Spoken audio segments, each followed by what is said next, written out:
What's up, brother? What's up, man? Chillin', man. Yes, sir. Hey, Gabe, look, first off, congrats on a hell of a knockout, man. Obviously, everybody's talking about it. The one thing that I had a problem with is when people call Melikuziev a hype job, because what that does is take away from your victory. He's actually a good fighter, but he got knocked out. So how do you feel about that? Man, two-time Olympian. I think like 290 knockouts. You know what I mean? Kid was like, he's a big deal, and he was strong. So, it was a risky fight, man. But I was just on my game. Yo, we know you got heart. You proved that a million times already. But tell us, man, like walk us through what was going through your mind when you took that knee from that body shot. Yeah, it was funny because it's like I knew that his best shot was that left hook to the body. Mm-hmm. So I kind of mentally prepared myself for that shot. You know what I'm saying? Obviously I was trying my best to not get hit with that shot, but I knew that, if the time came when he caught me with that shot, I mentally prepared myself for it. You know what I mean? So he kind of caught me, and the thing is, it's the first round and you're cold. He just caught me on that sweet spot, right? Mm-hmm. You're not even really warmed up into the fight yet. So I kind of backed off when he caught me with it to kind of like regroup. But, he opened up, and I didn't want to give him the opportunity to, catch me with the same shot again. So I kind of just took that knee just to kind of like get myself together.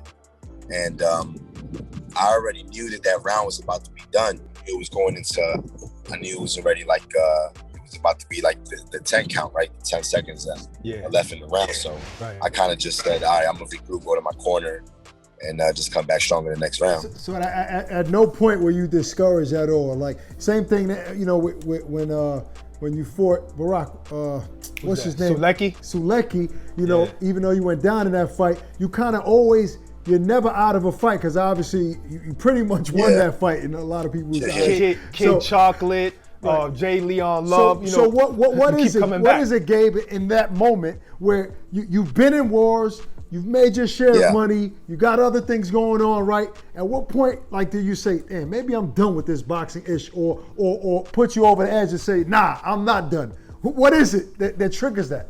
Nah, man.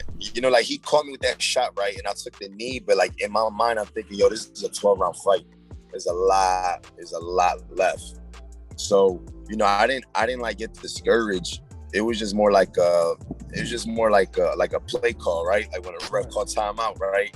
Get his team together, right? Yeah. And for me, I just took that knee. Like I was good, but I was like, it was just like, yo, let me regroup. And that's what I did, man. And I'm like, man, this is a 12-round fight. I went back to my corner and took a deep breath. And then, as you can see, like we start walking them down with the hands up and like, throwing the jab. And then I was sneaking a couple body shots in, and I was just kind of like gauging them and timing them. Mm-hmm. I realized that if I kept fighting him standing tall, he had a better shot to land that left foot to the body. Yes. So I start squatting down. Yep. And kind of like measuring them from that distance where I could take that shot away, and I got a better chance to clip him with my shot. So so it's just making those adjustments, and and it worked. It also made you faster getting down low to throw that hand, make it faster to him. Do you think that you was put in that fight as the opponent? Because it was obvious that Bernard Hopkins knew that you could win. Yeah. No, I talked to B-Hop, you know what I'm saying? And that's one of my, that's my mentor, and B-Hop was like, yo, look, you got to come in, you got to do your thing, and he believed in me, man. And, he believed in me, and I knew B-Hop was rocking with me heavy, so I'm sure, they had a lot riding with the kid, you know what I'm saying? Big amateur background, undefeated. But, I really wasn't focusing on what their agenda was. My thing was, I'm going to take advantage of the opportunity, and, I'm going to just shock them, get the win and do it big. What was your take on Munguia's performance? Do you see any improvement, or do you see the same Munguia and you still want to fight him? Yeah, Munguia, he's, he got 40 fights, you know what I'm saying? So, he's a guy where he understands, you know, everybody has flaws. You know what I mean? No one's perfect, but, you know, I think he's getting better. You know, he's gaining experience as he goes on. And I think, you know, I don't think it was an entertaining fight, you know, or anything like that. But I think it's one of those things where, like, the main guy he was supposed to fight pulled out, and then you get a last replacement. And sometimes you kind of like, you know, it's like you kind of fight down to someone's level, right? Or whatever. So, you know, you're not that excited about the fight. You know, that happens, man. We human, right? So, but I think, you know, Munguia is the type of guy where, like, you know, he fights someone like me or any of the top guys, I think you're going to see him elevate his game. So, you know, you can't really sleep on him with that type of performance. You know, you just got to, I think he's a guy that he'll just rise to the occasion when it comes to a bigger name.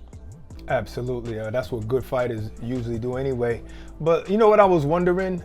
You know how, like, after you win a fight, the one who wins always has like a great speech for the loser. You know, listen, young man, you're gonna be a great warrior one day. Don't worry, just keep on. You know, that's what Bernard Hopkins called victory talk. You know what I mean? Did you get a chance to go there and speak to Melikuziev or say anything to him? No, because I don't even know if he speaks English. You know what I'm saying? So, you know, I just kind of like, you know, I gave my respect, you know, and that was that. But, you know, that's gonna be hard. You know, we're gonna see what he's made of coming back from that, because, you know, that's one of those knockdowns where, like, most of the time guys don't come back the same. You know what I mean? So, you know, we'll see. You know, hopefully he bounces back and he's good. But, you know, it was a devastating knockout. What about the Charlo fight? Did you get a chance to watch Charlo's Montiel's fight? I missed that, man. I missed that. You know, but you know, Charlo is a guy that I'm definitely gonna watch that fight, because, you know, Charlo's definitely a guy that I would be interested in fighting. Right. I mean, who do you think is the more talented Charlo out of the two brothers? You know, I think the middleweight is probably a little more craftier. You know, it's Jamel and Jamal, right? Yeah. Jamal is the middleweight. Right. Yes, sir. So, I fought Jamel. Yeah, I think Jamal is a little more crafty, man. But, you know, they're both good, man. One thing about them is, you know, those guys, you know, they dig deep. You know what I'm saying? And they fight hard, man, and they stay in shape. So, I got nothing but respect for the Charlos, man. You know, I'm a fan of both of them, man. I think, you know, every time I see them fight, I always root for them. No doubt. Well, but it's questions like that puts them in the problems that they have right now. You know, saying who's better. They kind of mad at each other right now. Jamel is mad at Jamal. Put it that way. Yeah. That's kind of crazy, but sometimes that's how twins are. There's big fights coming up. We got Wilder Fury coming up. We got Spence Pacquiao coming up. How you see these fights? I mean, I think with the Wilder Fury fight, man, I think it's just gonna be the same thing. You know, I like Fury, man, but I think I mean, I like Wilder, but I think Fury got his number. You know, I think he's in his head. You know, and I think it'd be another devastating knockout, man. You know, I think he can stop Wilder again. You know, I think Wilder's going into the fight with the wrong energy. You know what I'm saying? Why you say that? Because he was quiet at the press conference?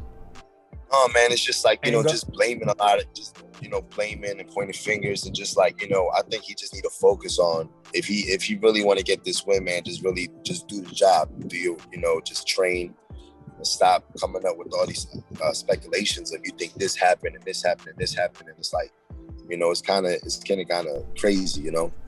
Yeah, but you know, sometimes fighters have speculations, and now it's probably best for fighters not to say them publicly if you can't prove it. I've been through a lot of, trust me, man, I've seen a lot of dirty in the sport. And I've been through a lot of dirty where I don't say it, man. Trust me, I can say a bunch of but I don't, because it's just like, it just don't come off right. Right. It just don't. You look like, and, you know, the bad one. Yeah, it just don't come off right, man. And it's like, you know, you just get it's just the backlash is not worth it. You know what I'm saying? Mm-hmm. All right, listen, Gabe, we want to, before you get out of here, we want to play the standing 8. We shoot 8 rapid fire questions. You got to answer them quick without thinking it. Name 2 body parts that you will never get tattooed. 2 body parts? Oh, man. Any part of your body. Face, anywhere. Probably like my kneecap. Why? Hurt too much? Yeah, I don't even do it with my kneecap or my hands. So you look at people and be like, damn, man, he got tattoos on his hands. What's wrong with him, bro? Damn. All right, listen. I wouldn't do my hands, man. So you do your face? No. Oh, you know what? My face, yeah, my face, my face. I say that. All right, if you could avenge only one loss out your career, who would it be against? Golovkin. Oh, wow. Okay, your own float at the Puerto Rican Day Parade in New York, or the key to the city in Philly? I take the key to the city in Philly. Wow. All right, if you had the baddest shorty ever coming over for dinner, you had one shot to impress her with a meal, what you cooking? I'm cooking. Oh, I'm cooking Puerto Rican rice and beans or some some fried pork chops. Chuletas. Because that's all I know how to make. Got you. Yeah, but why would my fiance be coming to his house? Like, I don't get it. Like, yo, Gabe, you want to fight me now too? Like, what's going on over there? Why you doing this? Go ahead, All right, bro. check it out. Birthday or Father's Day? Father's Day. Who is in your Mount Rushmore and Philly fighters on your Mount Rushmore? Philly fighter. Bernard Hopkins. One. Bernard Hopkins. Joe Frazier. Two. Man, Bernard Hopkins, Joe Frazier, and I'll probably go with. You know what? I'm gonna give Danny Swift his props. Danny Swift. I hear you. Okay. All right. Yeah. Donald Trump or Don King? Don King. All right, listen. You pick one of these guys. The other two never existed in life. Tito Trinidad, Miguel Cotto, or Danny Garcia. I love Trinidad, man. All right, there you I go. love Trinidad, bro. Nah, You know, Trinidad is what made me wanna fight and win the crowd, man, and have your Puerto Rican people, just excited. Nah, that's what's up. He did that for a lot of people, man. So I feel you. Yeah. All right, but don't let me catch you at the Puerto Rican Day Parade, though, bro. You know what I'm saying? You already want the key to the city. All right, what if it was Puerto Rican Day Parade of your own float, or I've had that in Philly. your Well, own you float? ever been to the New York parade? That's No, a million people, I've never bro. experienced the New York one, man. So I really don't know what it's like, what it's hitting for. It's a I've million never experienced- people out there. 1 million people. It's insane. Insane. All right, Gabe, we appreciate you taking the time as always, man. Look, we can't wait to see you in the ring, Gabe. It's like you have reinvented yourself. You back. Yo, man, I'm excited, man. I'm back. I'm going back to the drawing board next week, man. No doubt. Working back on our game. Yep. All right. Take it easy, champ. Sure. All right, All right, fellas. baby. God bless.